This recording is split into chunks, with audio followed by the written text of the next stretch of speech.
Milli சுடரில் அடுத்து என்ன நடக்க போகுது அப்படின்னு சொல்லிட்டு ப்ரெடிக்ஷனாக பார்க்குறதுக்கு முன்னாடி யாருக்கெல்லாம் அபிநயா ஜெயிலேருந்து சீக்கிரம் வெளியே வரணும், சுடரோட சேர்ந்து வாழணும், கர்ணாவுக்கு சரியான பாடம் புகட்ட அபிநயா தான் கரெக்டான ஆள் அப்படின்னு நீங்கள் நினைக்கிறீங்கன்னா மறக்காமல் என்னோட சேனலுக்கு சப்போர்ட் பண்ணி இந்த வீடியோவுக்கு லைக் பண்ணி தெரிவிங்க.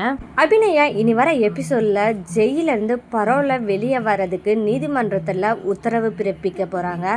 அப்போ சந்தோஷமாக வெளியே வர போகிறாங்க அபிநயா ஜெயிலேருந்து வெளியே வந்ததும் தன்னோட மகளான சுடரை கட்டி அணைச்சு முத்தம் கொடுத்து கொஞ்ச போகிறாங்க. இந்த இடத்துல தான் சண்முகம் வா தங்கச்சி நம்ம வீட்டுக்கு போகலாம் அப்படின்னு சொல்லிட்டு அபியை கூப்பிட்டு நேராக வீட்டுக்கு போக போகிறாங்க. அந்த இடத்துல தான் சரளா அபியை வீட்டுக்குள்ளே வர்றதுக்கு அனுமதிப்பாங்களா அப்படின்னு ஒரு கேள்வி இருந்தாலும் அந்த இடத்துல சண்முகம் இந்த வீடு அபிநயா பேரில் தான் இருக்குது, அவள் இங்கே தான் இருப்பான்னு சொல்லிட்டு சரளாவை எதிர்த்து பேசி அபியை அந்த வீட்டில் தங்க வைக்க போகிறாங்க. அபியும் சண்முகம் வீட்டில் இருக்கிறதுனால சரளா எப்போ பார்த்தாலும் அபியை கரிச்சு கொட்டிக்கிட்டே இருக்க போகிறாங்க. பாவம் அபி இதெல்லாம் தாண்டி இனி அடுத்ததா எப்படி கர்ணாவுக்கு எதிரான சாட்சியை திரட்ட போகிறாங்க. இதில் அபிநயா ஜெயிலேருந்து பரவாயில்ல வந்திருக்கான்னு தெரிஞ்சால் கண்டிப்பாக ஒரு பக்கம் ஸ்வேதா கோவப்பட போகிறாங்க, இன்னொரு பக்கம் கர்ணா இனி பயத்தில் நடுங்கிட்டு இருந்தாலும் கொஞ்சம் கொஞ்சமாக அபிக்கு குடைச்சல் கொடுக்க ஆரம்பிக்க போகிறாங்க. இது ஒரு பக்கம் இருக்க வெற்றிக்கு தன்னோட மகள் சுடர் அப்படின்ற விஷயம் தெரிய வருமா அப்படின்ற ஒரு ட்விஸ்ட் இருக்குது. அது மட்டும் இல்லாமல் அப்போ வெற்றிக்கும் அபிக்கும் ஒரு குழந்தையான சுடர் ஒருத்தி இருக்கா அப்படின்னு தெரிஞ்சா கர்ணா இனி சுடருக்கு எந்த மாதிரியான பிரச்சனைகள் கொடுப்பாங்க அப்படின்றதா இனி அடுத்தடுத்து வரப்போற பிரச்சனைகள் எல்லாம் அபிநயா எதிர்கொண்டு அவங்க ஒரு நல்ல நிலைமையில, அதாவது ஒரு லாயரா அவங்க உருவெடுக்கிற தருணம் எப்போ வரப்போகுது அப்படின்றதா இனி வர அடுத்தடுத்த எபிசோட்ல இருக்க போகுது. இந்த மாதிரியான சுவாரஸ்யமான நிகழ்வுகள்லாம் தெரிஞ்சுக்கணும் மறக்காம என் சேனலுக்கு சப்போர்ட் பண்ணி ஆதரவு தெரிவிங்க. சுடர் இன்னைக்கான எபிசோடில் தன்னோட மாமா கூட போய் லாயரை பார்க்க அட்வான்ஸ் கொடுக்கறதுக்காக போனாங்க. அந்த தருணத்தில் தான் சுடர் தன் மாமா கிட்ட இந்த மாதிரி சார் ஒன்று குடிக்கிறாரே அது எதுக்கு மாமா அப்படின்னு சொல்லி சுடர் கேட்குறாங்க. அது கொஞ்சம் மனவேதனைக்காக குடிப்பாங்கம்மா அப்படின்னு சொல்லி அது ஒரு ஹெல்த் ட்ரிங்க்ஸ் மாதிரி அப்படின்னு சொல்லிட்டாரு, சமாளிக்கிறாரு சுடர். ஓஹோ, அப்படின்னா நம்ம அம்மாவும் அப்படித்தானே மனவேதனையில் இருப்பாங்க, அப்போ அவங்களையும் குடிக்க சொல்லலாமே அப்படின்னு சொல்லிட்டு சுடர் சொன்னதுக்கு சண்முகம் பதில் சொல்ல என்ன சொல்கிறாருன்னா, இங்கே பாரு சுடர், லாயர் குடிக்கிறது நம்ம எல்லாருமே குடிக்க முடியாது, ஏன்னா அது உடம்புக்கு கேடு அப்படின்னு சொல்லிட்டு சண்முகம் சொல்கிறாரு. இதை கேட்ட சுடர் உள்ளே போனதுமே லாயர்கிட்ட சண்முகம் பேசுகிறாரு. எப்படியாவது என்னோட தங்கச்சியை வெளியே கூட்டிகிட்டு வந்துடுங்க அப்படின்னு சொல்லி கேட்குறாரு. லாயரும் உங்கள் தங்கச்சியை கூப்பிட்டு வர்றதுக்கு நான் முயற்சி பண்ணுறேன் அப்படின்னு சொல்லிடுறாரு.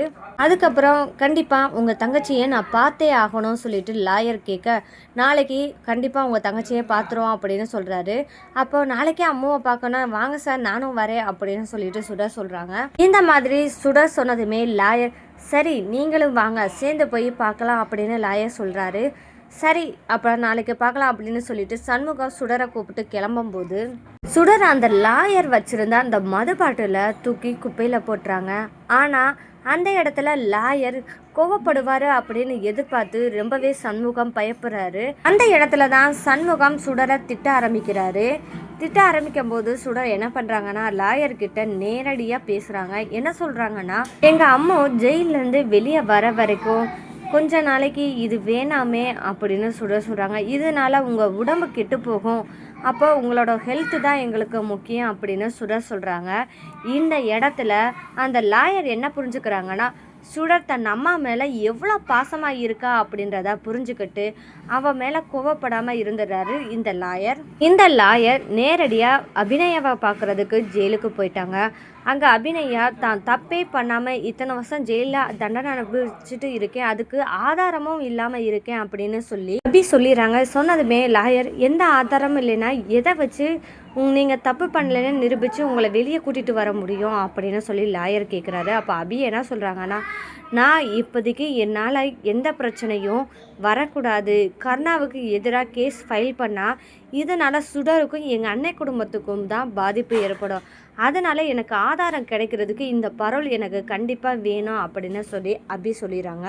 இந்த மாதிரி அபி சொன்னதை கேட்டதுமே சரி அதுக்கு என்ன வழி அப்படின்னு சொல்லி யோசிச்சா, நீங்கள் லாயருக்கு படித்து பாஸ் பண்ணியிருக்கீங்களே, இனி படிப்பை வச்சு தான் உங்களை பரோலில் எடுக்க முடியும் அப்படின்னு லாயர் சொல்கிறாரு. சரிங்க சார், அந்த மாதிரியே செய்கிறதுக்கு வழியை பாருங்கள். ஏன்னா நான் சுடருக்கு எப்பவும் துணையாக இருக்கணும், என் அண்ணன் குடும்பத்தோட சேர்ந்து வாழணும்னு ஆசைப்பட்றேன் அப்படின்னு சொல்லிட்டு அபி சொல்லிடுறாங்க. இன்றைக்கான எபிசோடு இந்த மாதிரி தாங்க போச்சு.